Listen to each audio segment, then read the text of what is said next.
I would start by saying, look, develop and live by your personal values, work hard and with intent, embrace every opportunity to take on new work to enhance your experience and skill set. Take a leap of faith from time to time. And last but certainly not least, invest in personal and professional relationships.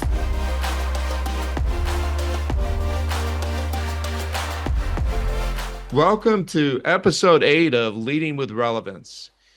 We like to interview people that I like to say are busting through the status quo to impact companies and communities. The goal is to highlight personal and professional journeys. And for the listeners, we hope that you will find some practical insights that you could use through your own journey.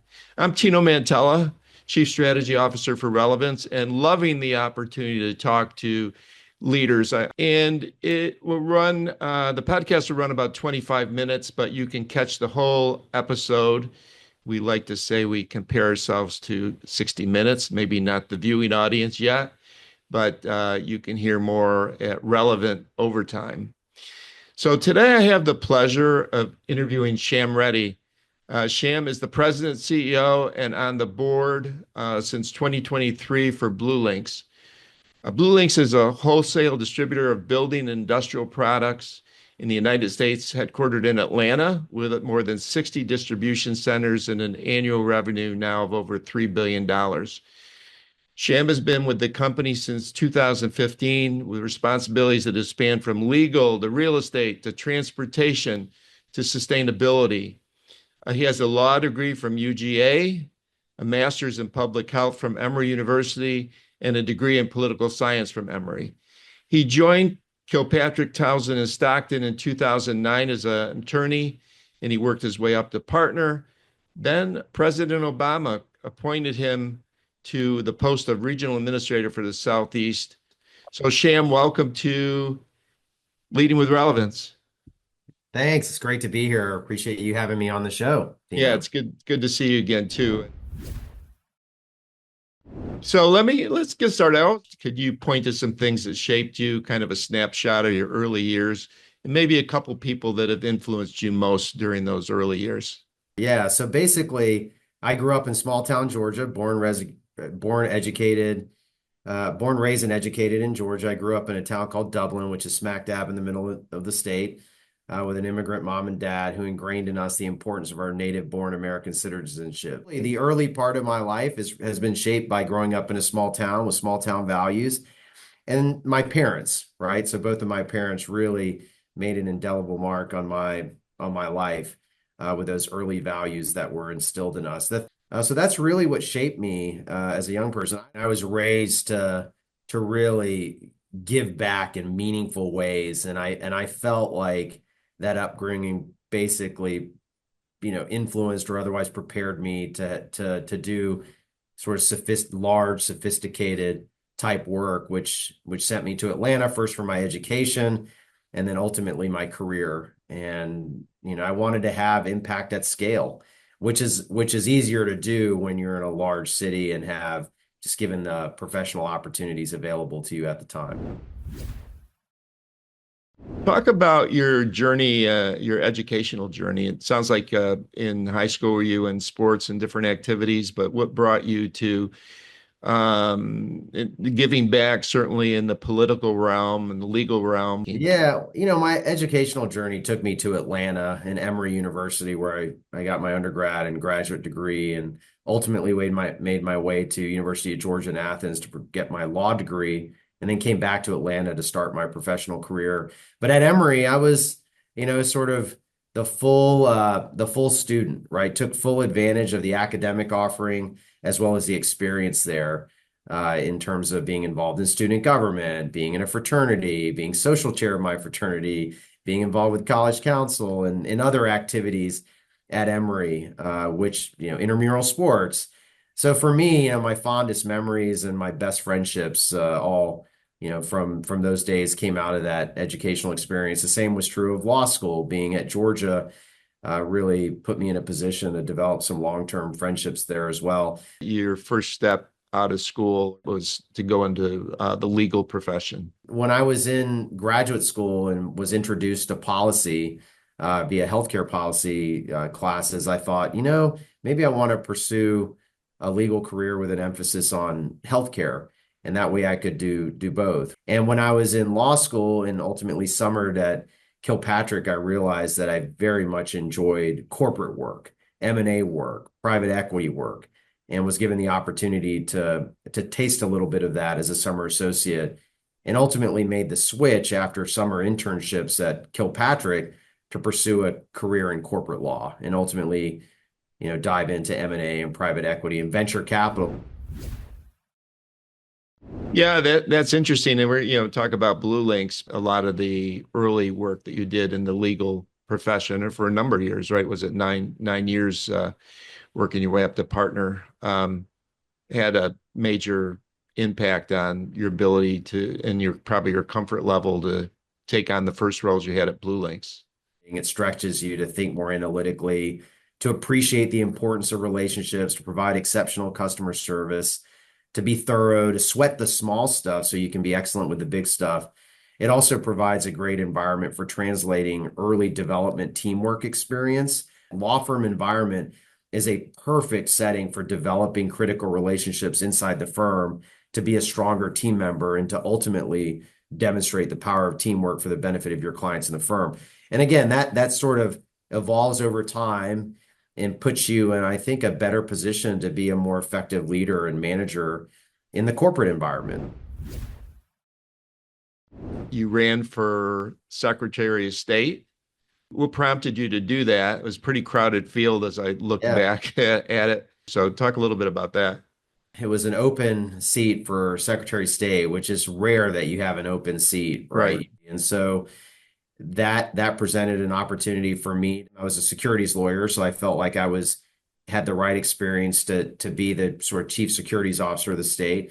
I was a corporate lawyer, so in terms of sort of the business arm of the Secretary of State, felt like I had the right experience for that. And so me having come up through the ranks of merit, through the ranks of a meritocracy, if you will, I thought, Right. oh, I'm well suited. I'm perfectly experienced to take on this role, and the people will see it that way. Well, that's not how politics works. Right. So basically, what I learned was that politics isn't a meritocracy. The opportunity to serve comes down to one day, election day, and no matter how successful you may be across a multitude of metrics, it just doesn't matter. All that matters is the number of votes you get, which you have no control over. You become more gritty. Perseverance, discipline, and dedication are front and center. That experience shaped me into the leader that I am today. Even though I didn't win that office, ultimately, it was an absolutely critical step. That loss combined with that journey is what led me to being a presidential appointee in the Obama administration. How did that all come about to be head of General Services Administration for the Southeast area? Between my legal experience, my community service, and then of course that run for office, I had a number of people who believed in me and put my name in the hat unbeknownst to me, and was given an opportunity to then to potentially go into public service and start the vetting process. And at that time we were coming out of the worst recession since the Great Depression. This was after the financial collapse, and we could pull the Right. levers of government to really help bring the country out of that recession. And it was a great opportunity. I took full advantage of it. Did you have any hesitation, being that you were a partner in a prestigious law firm, to make that jump into the political realm? Given how I was raised and what I had done a few years before, I felt like this was a great opportunity to take advantage of. And at some points you have to take a leap of faith Yeah. and just know that in the long run it'll all work out. It was an opportunity to lead an organization at scale and to really swing for the fences day in and day out over that 3-year period I had. And we across multiple metrics took one of the poorest performing regions in the country to one of the best across multiple metrics. It was a great opportunity, and it shows how leading with purpose can really make a difference. You jumped right into the fire. How difficult was it to make that transition? And um, I'm sure you had some bumps along the road, but how did you manage that first year, let's say, from a standpoint of having all these people, you Yeah. had more direct reports than you did reports, I think. Yeah, so look, I think the first thing I did in the first 6 months was learn the business. I mean, I learned everything there was inside and out as it related to our customer base, government contracting, the real estate operations, everything. My ability to really sift through reams and reams and reams of esoteric regulations and other rules and policies to get up to speed. Because I felt like the sooner I learn the contours of this operation, i.e., GSA, the more credibility I can have as a leader. And at the same time, I very early on set the tone with the values that we would live by, and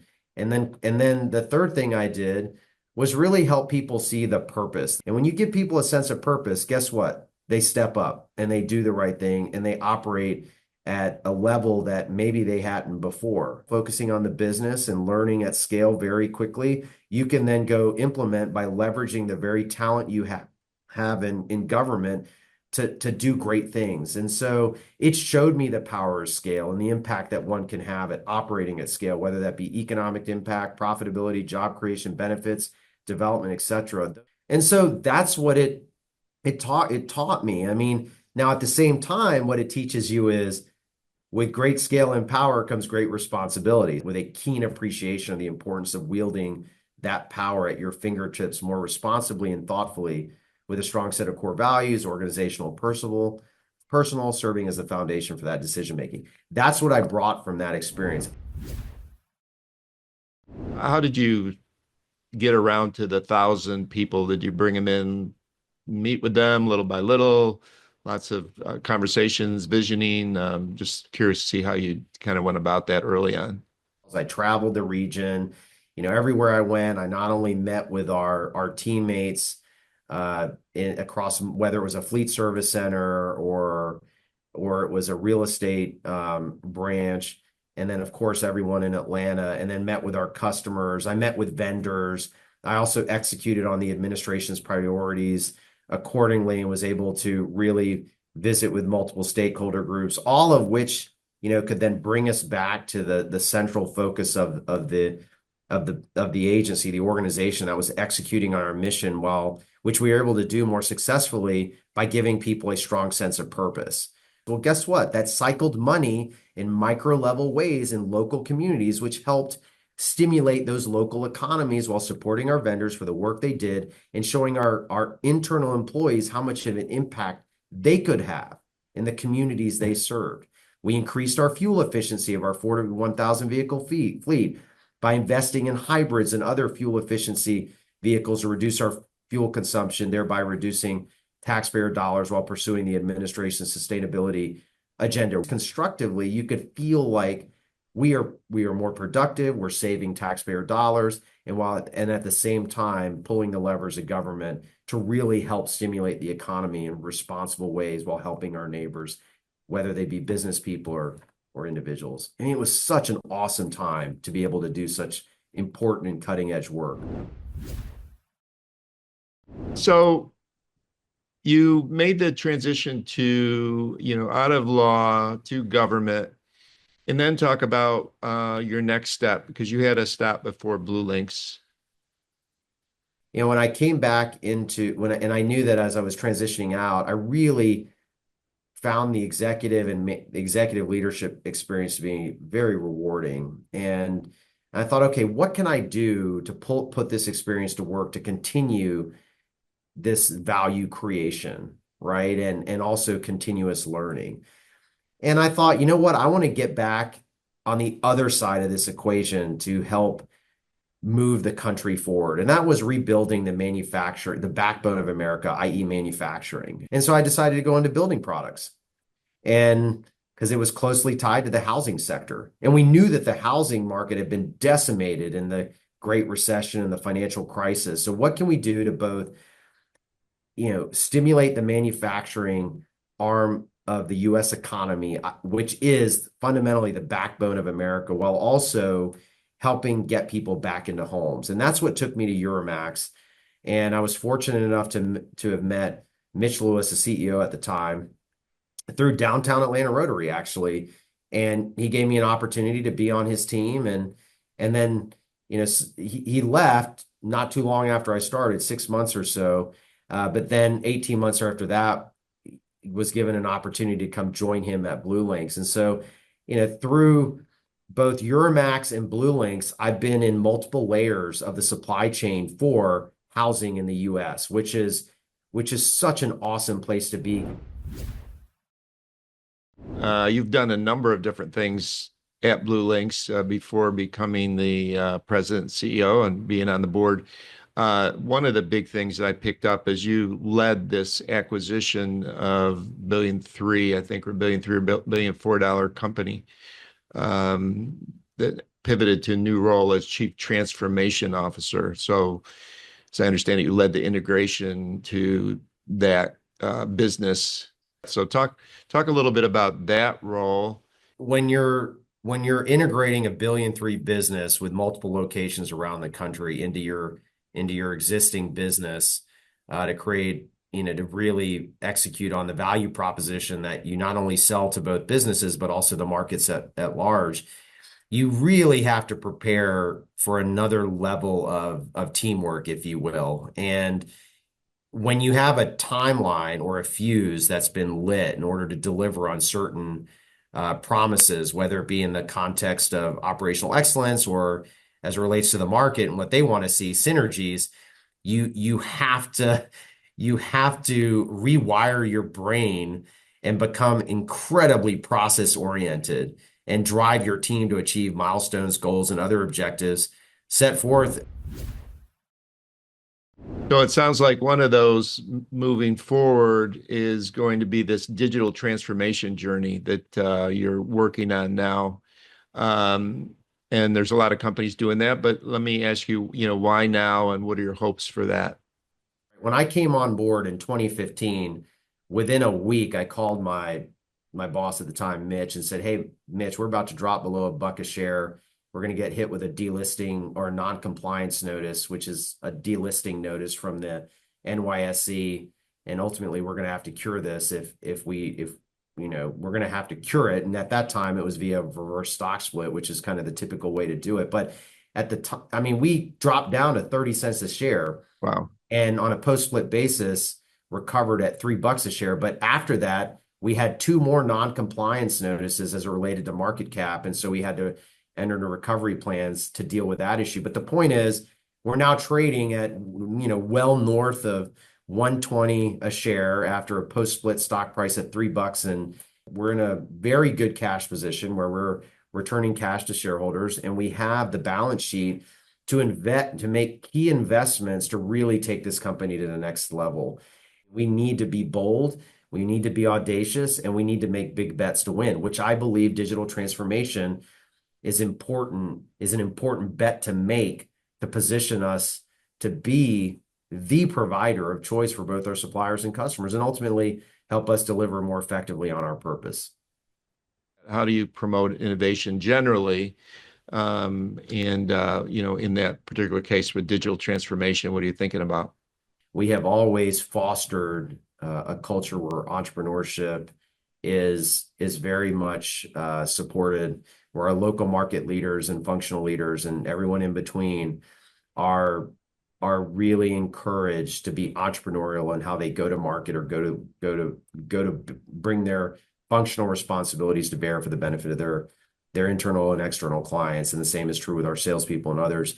And so that entrepreneurial spirit within our culture goes hand in hand with a relentless pursuit of continuous improvement. So these local market and other leaders, they try out new things and they share them with others. And when those ideas pan out, folks are recognized. Now, that's part of who we are. Now, on the digital front, our IT and operational teams are piloting and exploring all kinds of small opportunities to try things out on a parallel path with the big bets we're making. And so that's how we foster an innovative culture. We have an IT labs where we've got general managers who are stepping forward to pilot innovative products with new tech that are small bets, right? And we learn along the way, and then we bring those best practices to bear to include in the bigger initiatives when we're ready to implement those. You have lots of stakeholders. Are there needs in terms of, are there expectations in terms of technology advancement? Are you keeping pace with them? Are you Yeah. seeing a new demand in that regard? It's a great question because you can think about it from two different perspectives. I do think that some of this macro, the geopolitical and macroeconomic winds will drive new innovation, right? Because it will continue to put pressure on affordability of homes, home affordability, which in and of itself should drive innovation, right? Like innovation in building methods, innovation in construction materials. Yeah. So presumably, you'll see some of this innovation happen in construction materials to either reduce construction time, enhance safety, streamline, get you through the inspection processes maybe more quickly. So I think we will see advancement in construction materials as it relates to our customers' needs. We know everyone is becoming less patient, right? As we continue to evolve from a 24-hour content cycle to one that is a 24-hour service cycle. It's natural to assume that businesses, and in particular, those who work at those businesses and this new Gen Z and whoever, will expect the same of their providers. Now, although deliveries may be challenging due to compliance, operational, and other constraints, the desire to order and otherwise interface with your partners is fair game. Our devices give us access to everything at any time. So I believe we need to evolve into that environment as quickly as possible to allow our customers and our suppliers to grow their businesses and at their desired rates so they can support their own end markets. And those who can answer that call will win. And I'm here to say that BlueLinx is answering that call as demonstrated by the investments that we're going to make, in 2025 and in the years to come as we continue to prove out our ability to execute successfully. I want to go into some leadership questions in general, but you did mention, I read about your first greenfield expansion. Yeah. Talk a little bit about that. Yeah, so we just signed a lease for a new location in Portland, Oregon, which basically extends our presence in the Pacific Northwest. And by greenfielding in Portland, it just takes us further down the I-5 corridor. And although we serve all 50 states, we only have a physical presence in the Pacific Northwest and Denver East.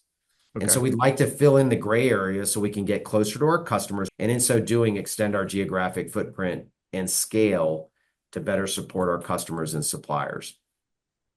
So it's exciting. I'm really Yeah, excited about it. there's a lot of movements, but this is called conscious capitalism, and I'm involved a little bit with it. And you've talked a lot about purpose. And so I was wondering what you know about or what you think about, this conscious capitalism. And then also, are the Zs and the millennials and the new generations coming up? Are you seeing more demand or more expectation? Yeah, look, I do think these new generations do care. Look, when I was coming up through college and grad school and law school, and that was 25 plus years ago, I cared about these things, right? But I think this generation is an enhanced version of that as it relates to maybe what they expect their companies to be involved in. So I do think it's important that companies provide work environments that make sense for their employees, right? We know capitalism leads to jobs, better employee Right. well-being, generational wealth, housing, education, and so on, while providing positive impacts at the local level through monetary circulation and community engagement, just to name a few. So, but by driving shareholder value creation, we are putting ourselves in a position, and this is for BlueLinx and for me as a CEO, by driving that shareholder value creation and thinking about that in the context of the decisions we make, we are putting ourselves in a position to live by our values to a greater degree and to enable us to more effectively deliver on the American dream, our purpose. So, for example, we're investing significantly in our employee experience via our benefits programs and workplace improvement initiatives. In addition to above benchmark medical, dental, and vision programs in our industry, right? We're in building products and we're above benchmarks.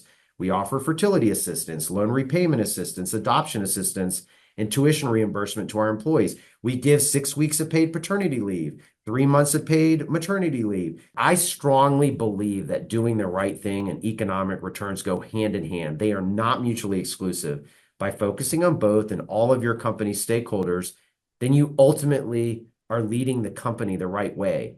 How do you balance like profits with all these other things? Yeah. Honestly, it's about leading the company with our values front and center and doing the right thing. If you do that, then guess what? The rest follows. So it starts at the top, then you lead by example and you walk the talk. And the more visible you are where you promote that, and the more visible your leaders are and they promote it, then the culture that we've historically had will continue. Here's a question I've been asking all the leaders. How do you respond to someone that's capable on your team, but not necessarily willing, as opposed to someone that's willing, but not necessarily capable? For me, I view it the same way. It's about setting expectations and giving folks a chance to meet them by achieving clear goals and objectives. It's that simple. And all of us leaders need to continue to focus on that and improve, including myself. You just focus on them you meet them where they need to be met, and you provide them with the focus that they deserve. Bring them along. Makes sense. Mhm. Fail fast, fail forward. That was your philosophy then. Now you've been through a lot since 2019, but is that still your philosophy? Absolutely. I mean, look, the teachers, the mentors, and leaders indelibly etched in my mind are the ones who empowered me with incredible responsibility while driving me to the point of high probability failure. They were the hardest on me, and they expected nothing short of a relentless commitment to failing fast and failing forward, coupled obviously with a dose of immediate course correction Yeah. as necessary, right? So never shy to seek advice and admit failure. I'm constantly learning from my mistakes as well as the experience and mistakes of others. And it's one of our, principles of courageous leadership here. Talk about, because I was going to ask you about leadership qualities and, what's been most crucial for you in terms of this economic fluctuations that are going on.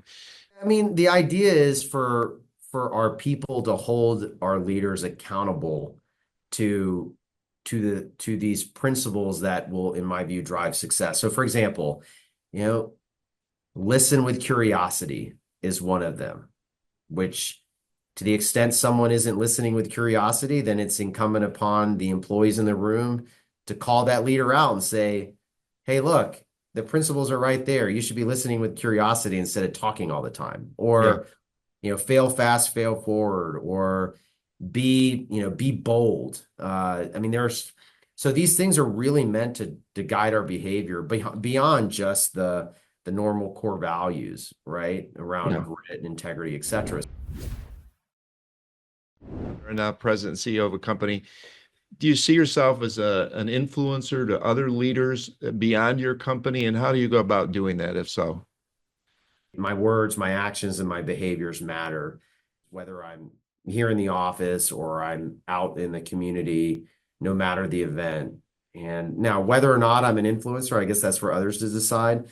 But I do try really hard to live by my core values all the time. And I've always valued relationships, and I've always tried to be there for people, no matter who they are, right? To opening Right. doors for people, to creating opportunities for people. And I just figure if you just are constantly doing the right thing, and people see you doing that, then hopefully that in and of itself is influential to some degree so that others emulate the same behavior.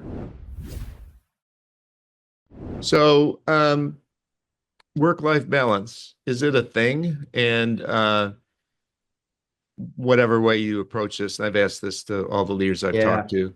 And then, what do you do when you're not working? So, Yeah, how do you think about it? you can have a successful career and be a great father and husband and family member and be a good friend and life is always about life entails prioritization, trade-offs, depending on where you are in the season of your life, right? So when you've had a new baby, there are certain things you can't do and that you might be able to do when they're in college. But it doesn't make you any less of a father or husband, one way or the other, right? You're constantly doing both. Now, as it relates to what I'm doing when I'm not otherwise working, I'm spending time with my family and friends and yearning to play more golf, which I never seem to find time for. And when I'm not doing that, I'm constantly seeking opportunities to learn. I have an insatiable appetite for more knowledge. And so I read the Wall Street Journal, New York Times every day. And in terms of giving back, and I've given this advice to so many people, you can give back through your job, right? If you are a leader of HR, by putting your finger on the benefits programs, you can have an outsized impact on people's lives. By investing in people and their development, you can do things for their career that they won't even know until 10 years later, right? So again, it's all about how you contextualize your life and how you can, how what energizes you. Final question. So, the one message to leave to today's business leaders, and this is for a lot of young leaders who are aspiring to kind of move up the ladder, would be interested in what you might say. I would start by saying, look, develop and live by your personal values, work hard and with intent, embrace every opportunity to take on new work to enhance your experience and skill set. Take a leap of faith from time to time. And last but certainly not least, invest in personal and professional relationships.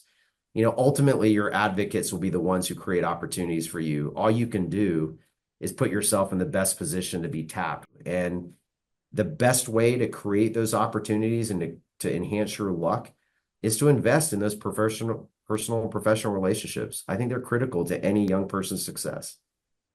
That's great. Well, Shyam, thank you for joining me on Relevance today. And I've always appreciated you and what you do for people in the community. So thanks for doing this.